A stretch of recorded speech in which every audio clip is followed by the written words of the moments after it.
السلام علیکم ورحمۃ اللہ تعالی وبرکاتہ۔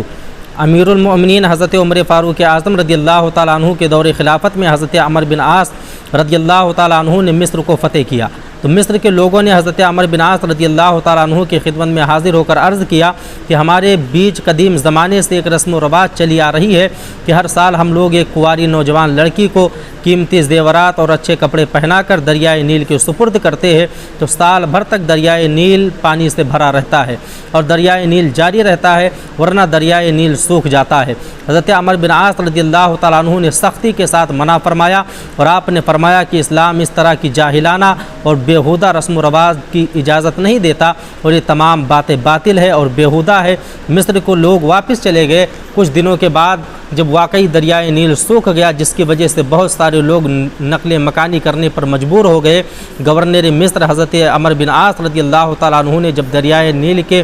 خشک ہو جانے کی خبر سنی اور لوگوں کو مصر چھوڑ کر دوسرے شہر جاتے دیکھا تو ایک خط لکھا امیر المؤمنین حضرت عمر فاروق اعظم رضی اللہ تعالیٰ عنہ کی بارگاہ میں۔ حضرت امیر المؤمنین حضرت عمر فاروق اعظم رضی اللہ تعالیٰ عنہ نے اس خط کو پڑھا اور پڑھنے کے بعد میں امیر المؤمنین نے ایک خط جواب میں لکھا حضرت عمر بن عاص گورنر مصر کے پاس۔ جب وہ خط گورنر مصر کے پاس پہنچا تو آپ نے حکم دیا تھا کہ تم میرے اس خط کو دریائے نیل میں ڈال دینا۔ خط کا مضمون یہ تھا: من عبداللہ ابن امیر المؤمنین عمر ابن الخطاب الی نیل مصر، یعنی اللہ کے بندے امیر المؤمنین عمر ابن خطاب کی جانب سے خط دریائے نیل کے نام سے ہے۔ دریائے نیل کو معلوم ہو کہ اگر تم اپنی مرضی سے